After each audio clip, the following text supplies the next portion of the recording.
The scene unfolds in what appears to be a quaint, perhaps even dare I say charming town. It's a place where the buildings huddle close together like old friends gossiping about the latest drama. The cobblestone streets are cracked and worn, whispering tales of countless footsteps and forgotten dreams. In the distance, an entrance to the town looms, proudly declaring, Town of Beginnings. What a creative name. I bet they spent hours coming up with that one. A young man clad in a cape stands nearby, gazing into the horizon. He looks like he's about to embark on some grand adventure, or maybe he's just trying to figure out where he parked his horse. Who knows? Our story begins high above a peaceful little town tucked safely among towering mountains. It's far from the Demon King's castle, so far that monsters hardly ever show up. That makes it the perfect training ground for newbie adventurers, the kind who still think healing potions taste like cherry soda. Spoiler, they don't. Get ready, folks, this is where their hilariously clumsy journey begins. Our hero, or whatever scaly winged thing they're riding, trudge across a barren wasteland. The creature, clearly regretting its life choices, suggests starting their search in the Town of Beginnings. Seriously, who names a place that? It's basically an adventurer magnet. Agrees, if they're hunting info on the Demon King, that's the obvious place to start. And so, armed with nothing but basic logic, our not-so-bright heroes set off on their grand quest. A dragon's face fills the panel, scales glinting under invisible light. Behind it is eager to chat with young adventurers about, well, who knows what. From the void a hand appears, its owner unseen, greeting someone after a long time. Since when, who can say? From behind, the old hero's shiny, bowling ball head glints as he stares at the horizon. A spark of realization crosses his face. Oh, I can see buildings. Finally, after who knows how long wandering the wilds, he's found civilization, whether it's a thriving town or a ghostly mess of bad writing. The old hero, with a face etched with the wisdom of ages or maybe just a really bad routine, stares pensively at a building. Above it, a bold home sign points down just in case he forgot where he lived. I mean, it happens. He lets out a drawn-out hem. Clearly, he's having a profound moment of existential crisis, or maybe he just can't remember if he left the oven on. Either way, the suspense is killing me. I mean you. I'm not actually being killed. I'm just narrating badly. A smug dragon drifts through a sky of crayon-drawn clouds, eyes closed like it's napping or pondering life's scaly mysteries. Two long tendrils hang from its snout, nose hairs, or magic sensors. You decide. Below them sprawls a rugged black and white landscape, because hey, who needs color anyway? And then, the old hero, looking like he's just remembered he left the oven on, mutters to himself, over the mountains, and then, he stammers, to get to the Town of Beginnings, go straight from home. He seems about as confident as a kitten in a shark tank, but hey, at least he's trying. The hero clutched his head, despair in his eyes. I can't remember, he cried, then realization struck. This is old age. Time had finally caught up to him. The hero is having a full-blown existential crisis. Then he heard a shout, WAH, with the kind of intensity usually reserved for toddlers who drop their ice cream. A towering cyclops glared down at a tiny warrior, its lone eye filled with disbelief. It bellowed that it had never heard of a cyclops before, irony at its finest. The warrior likely thought, maybe try reading the monster manual next time. The cyclops grabbed a woman, demanding to know if she'd seen the hero. Doubting the hero would be in such a remote place, he still took a moment to note she was quite the beauty. With her silence, the cyclops figured the hero was hiding their identity under a, oh dear readers, if you're still here, congrats, you've survived my narration, which might be tougher than fighting the cyclops yourself. But hey, we're in this together, let's see what happens next, shall we? I hope it involves less of me talking. The cyclops loomed closer, a wet slurp breaking the tension. Its shark-like grin widened. Maybe, it rumbled, I'll have a little taste.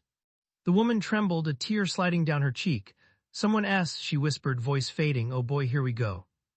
She in panic cried, someone help. Then our hero stepped forward, expression unreadable. Is he delivering a final blow or just playing an intense game of patty cake?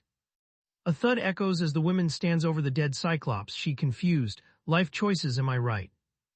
The woman stares in shock. Defeated it in one blow with bare hands, she struggles to rationalize it, magic, some force, anything plausible. The young adventurer side-eyes the wise old hero who stares at the landscape.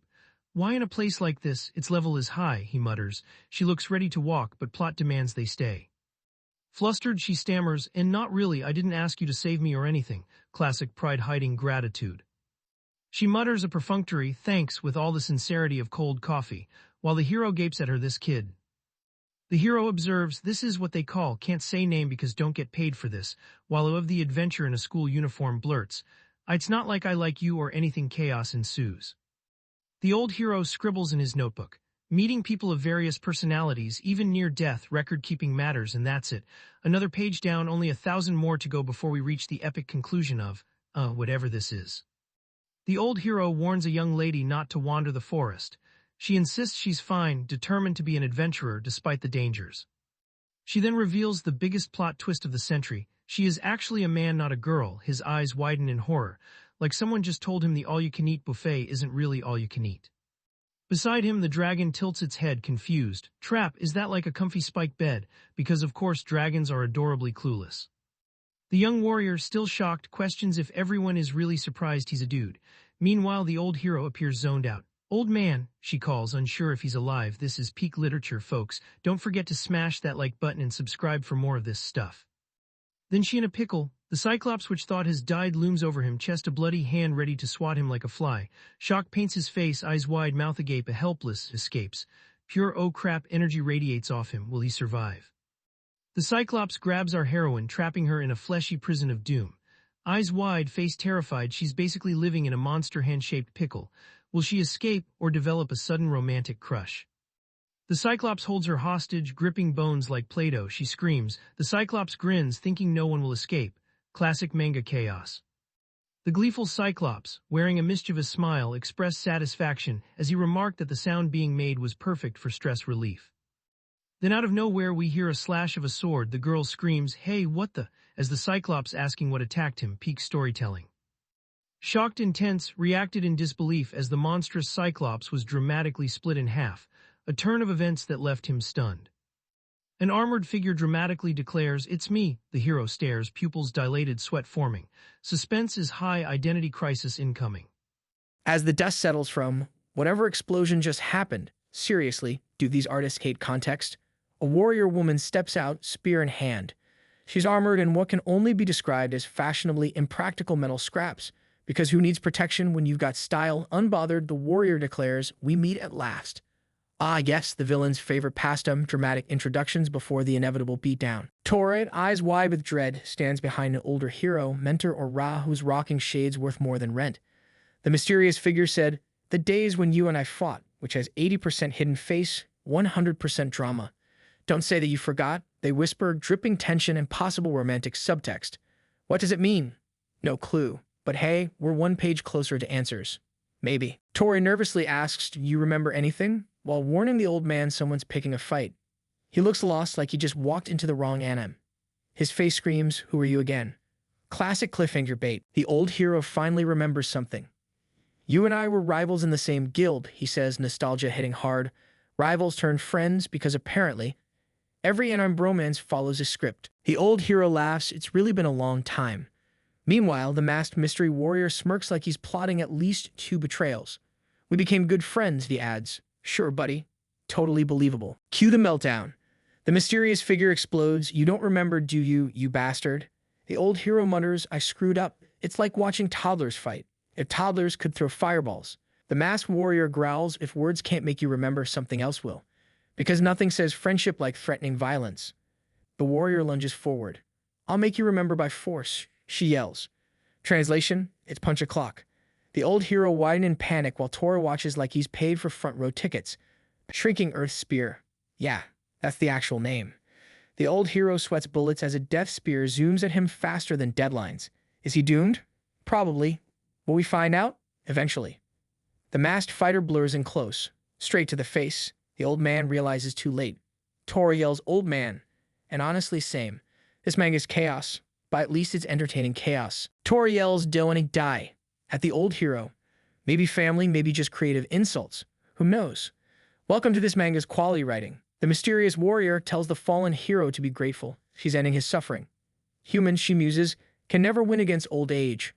Translation, he's too old to keep up. Brutal, but fair. And now for, whatever this is. He somehow survived to spear the face by gnawing on the sword. Nah sound effects echo as his face contorts in determination. I didn't sign up to narrate the world's weirdest food commercial, but here we are. Still chewing, the geezer mutters about how tough the meat is, compares it to Minotaur jerky, and admits he could get addicted. Meanwhile, the mysterious warrior, wide-eyed, wondering how we got here. Same, buddy. The masked warrior shouts, "You blocked my spear like it was jerky?" Honestly, I've seen less drama in cooking shows. And the mysterious warrior now yelling, "Let go already," like he's fighting an invisible ghost. The mysterious warrior watches as plop, dentures hit the ground. Yes, dentures. I guess they're in love with the floor? Peak manga moment right here. The armored fighter stares at her fallen spear, stunned that it lost to dentures. The old hero checks his mouth, realizing my dentures is tragic. It's absurd. It's peak storytelling. Tora panics. Old man, are you okay? Spoiler, probably not. Those dentures are amazing. Tora gasps. The old man smirks. They're made of orichalcum, because apparently even false teeth need legendary materials now. The old hero mutters, ah, that's right, while Tori squints suspiciously like she's wondering if he's about to say something profound or just fall asleep mid-sentence. That strike made me remember, he whispers. A flash of revelation, or maybe a concussion. Hard to tell. The old hero, because every manga needs at least one character who refuses to explain anything until the last 5 pages of the arc. With that piercing, overly dramatic gaze, they confront Julius. You know, the guy we totally remember from that one flashback 3 seasons ago. Right, meanwhile, our confused side character squints like they're trying to remember where they parked their plot relevance. And then, because manga logic demands it, the mysterious figure drops the classic, "You finally remembered me." Great. Except, none of us remember you, buddy. Cue to shocking reveal, they were one of the 6 demon generals. Because of course they were. You can't throw a rock in this world without hitting a demon general with tragic backstory energy. Tori gasped, because apparently these guys can destroy nations overnight, which makes you wonder how there are still nations left for the plot to happen in. The camera pans and all dramatically as someone realizes this guy's basically a walking history textbook. Honestly, at this point, even the narrator's trying to remember if we covered him in class. Then, because we haven't hit our quota of ominous dialogue yet, Julius challenges the hero to recall their purpose. Translation, prepare for 5 chapters of flashbacks and monologues. And just when it gets serious, splash, a bucket of bear comes out of nowhere. Is this symbolism? Comic relief? Or just the writer running out of tension budget? Later, in the world's most awkward tavern scene, the 2 clink mugs and promise to drink again after the war. Yeah, sure, it always ends well. Suddenly, nostalgia hits like a filler episode. Julius reflects on their rookie days, back when they couldn't even settle a fight without a flashback. Then things take a heartfelt turn. Even as enemies, they admit they got along surprisingly well. Because nothing says war trauma like post-battle bonding over booze. And just when you think it's over, the mysterious figure slams their mug down, declares it's time to fight again, and you realize this recap isn't ending anytime soon. He screams about honor, redemption, and one final duel, while I, your exhausted narrator, scream about deadlines and bad pacing. The battle begins, someone moves too fast for the camera, someone else yells impossible, and the rest of us try to keep track of who's actually winning. Finally, our shadowy friend delivers a bittersweet farewell, thanking his rival for the drink before promising to kill him. Classic manga friendship goals. The old hero breaks the silence like someone who's way too observant for this genre, going, all cold and serious, I see. Meanwhile, Ellen's out here pointing a sword at Julius like he's auditioning for Death Flags. The musical, and Julius. Oh, she's so ready. Confidence, determination, and a complete disregard for plot armor. Yes, the classic, it's time to settle our differences line. Because nothing says closure like emotional trauma and property damage. The tension is so thick you could cut it with, well, one of their swords, I guess. The killing intent's so heavy it literally breaks the ground. Even a local wildlife's like, nope, not in this episode. And then, oh my god, this is beautiful. A single pebble rolls in, bonk, right on the old man's head. Yep, we're 2 seconds into a life or death fight, and gravity itself says, comedy relief time. Julius narrows her eyes, all serious anime energy, while Tor is shaking like he accidentally walked into a horror spin-off, realizing that if he stays, he's basically background character number 7, and we all know what happens to them. Spoiler, they don't make it to the next chapter. And boom, battle time. Julius launches her revolving fang spear, because naming attacks loudly is half the job description. The hero takes the hit like a champ, and Julius, being a true overachiever, follows up with, oh, you thought that was it? Nope, here comes more shiny pain. Own stray projectile veers off straight toward poor Tori. He closes his eyes, ready for that sweet, merciful fade to black. But wait, plot armor's here. The old hero dragon lands in front of him like, not today. Physics. Tori stares up, realizing the dragon just saved him. Meanwhile, Julius is like, excuse me, WHAT, because apparently that dragon's a legendary elder beast, the kind that only bonds with the strong, so naturally, everyone's wondering how this noodle-armed protagonist pulled that off. But Julius brushes it off. Classic, we'll explain that later, maybe, probably not energy. She turns back, says it's time to get serious, and demands, why aren't you using the hero's sword? The old hero, true fashion critic of the battlefield, goes, hey, you don't like how it looks. Centuries of divine forging, and man rejects it like last season's TikTok trend. Julius just stares. You can practically hear her brain buffering. Then boom, she snaps, screaming she'll make he can use it. She leaps up for her shrinking earth spear because dramatic irony requires a long name, comes crashing down, and snappy. His sword breaks. Honestly, that sword had one job. She glares at him like a teacher catching you turning in a blank test. Use the sword, she yells. No, he says. So she slaps him again. Ladies and gentlemen, peak communication. But then she freezes. That's not just an old man. That's a wall of a man. And when he says, thanks for loosening my muscles, you know the warm-up phase just ended and your HP bar is about to vanish. He finally draws the hero's sword, cue the epic music that's probably royalty-free. Julius is thrilled. This is the fight she's dreamed of.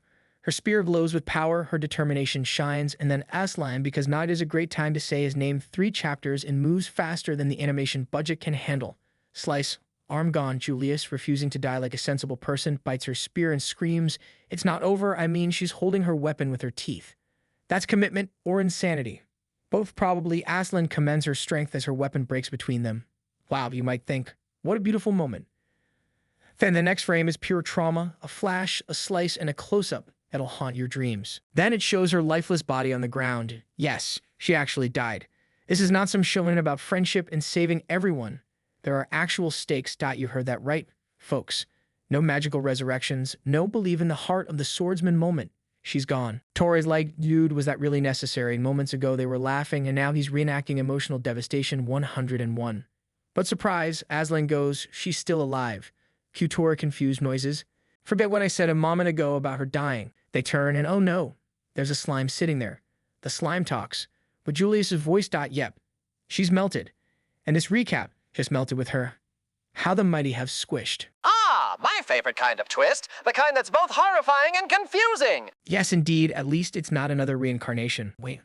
Oh no, Mahyu, what are you doing here? Oh ho ho, I simply could not resist. I just had to take a peek at this prime example of why I utterly despise the average recap channel. So boring, so bland. Little editing, no flair, and zero personality. It's practically a crime against entertainment. Hey, go away.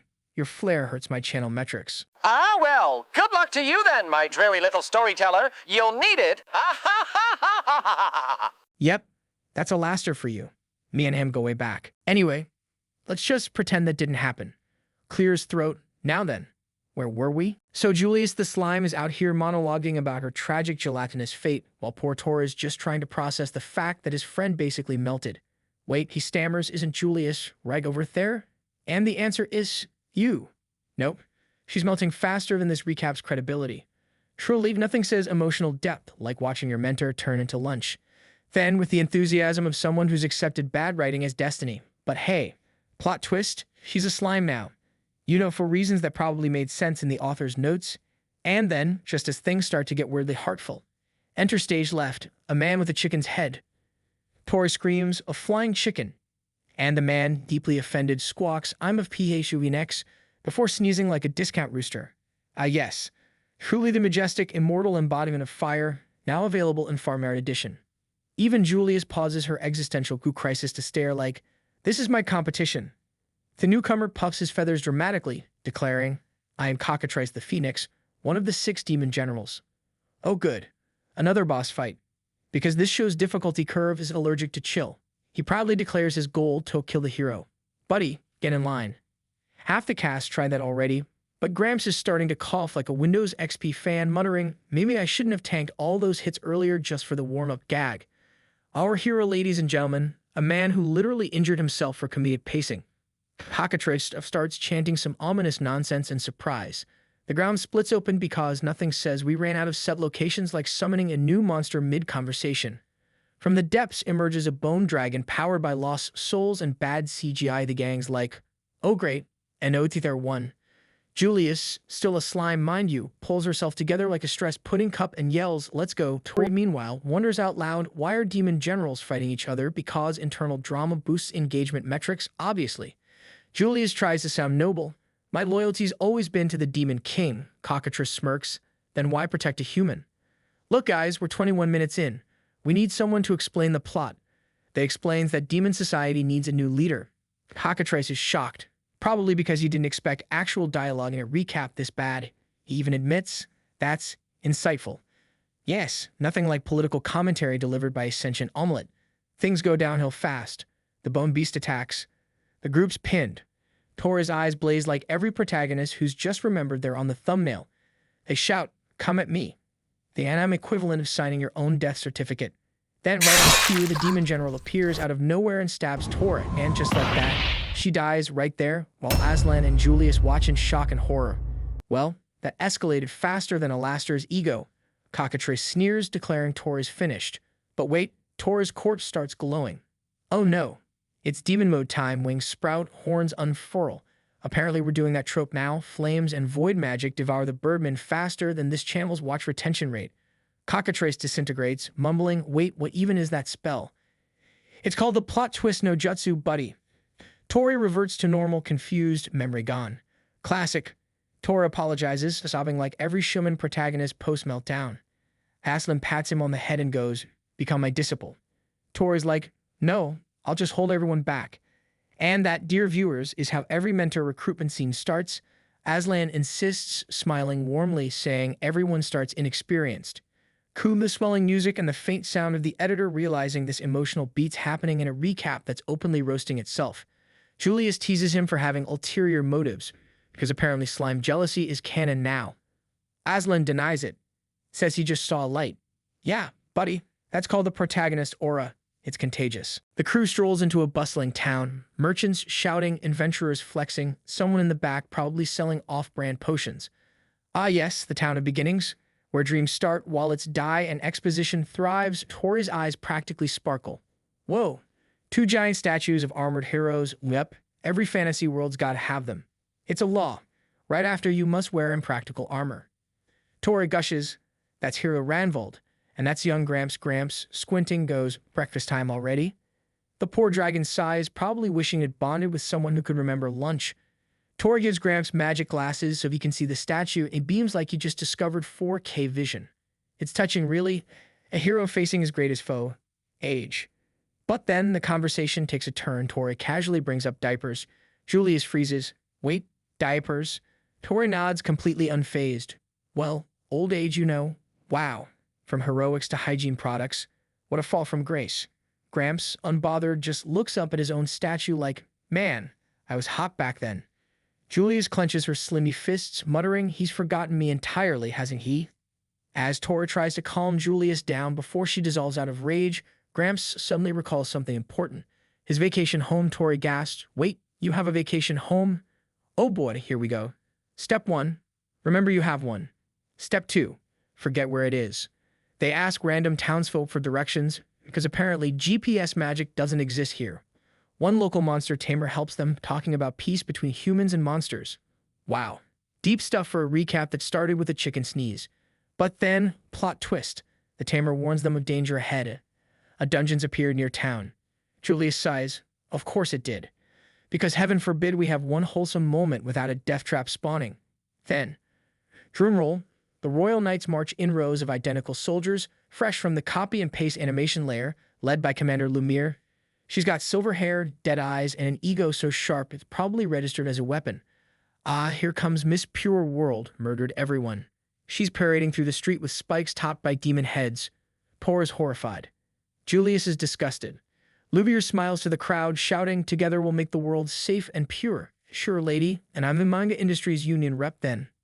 Bam! She's suddenly right in front of the tamer. She sneers at the slime on his shoulder, calling it filthy. And in a flash, she yoinks it. Tamer screams, "STOP!" Wow, then escalated from parade to slime mapping real fast. Lumiere lectures everyone about taming monsters being repulsive. Monsters should be exterminated, she declares proudly. And empathy should be too, apparently. Before she can go full slime slayer mode, Julius leaps in front of her, all righteous goo and glittering fury. Lumiere demands to know why Julius is protecting a demon. Tora panics. If Julius's true identity is revealed, the plot might implode under its own cliches. Tora pleads, "Gramps, do something, YS," asks the guy who just forgot his house to handle politics. And then, brilliance. Gramps steps forward and goes, "Is lunch ready?" Everyone freezes, even Lumiere. He points at the slime and says, "That's my meal." Ah, yes. The classic pretend to be senile to de-escalate genocide strategy. The crowd gasps. Lumiere's like, As long as it's dead, who cares? And Julius drags Alan off-screen screaming, "Are you insane?" He just smiles smugly and says, "It worked, didn't it?" And somehow, he's right. Terrifyingly right.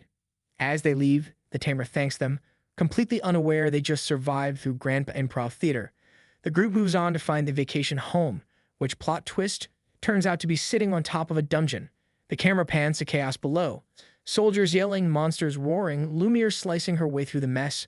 Tori connects the dots, gasping, "Wait, this is the vacation home?" Yep. Nothing says relaxation like a cursed dungeon full of angry demons. So, if you made it this far, congratulations. You survived another round of the recap nobody asked for. I'd summarize the moral of the story, but let's be honest. Even the characters forgot what was happening halfway through. Remember, folks, if you enjoyed this disaster, maybe subscribe or don't. Honestly, that might be the smarter move. Seriously, why do people watch this? I could have been a cooking channel. Anyway, tune in next time for more over-explaining, under-editing, and a generous dose of regret. Because this has been The Bad Narrator, signing off before the algorithm does it for me.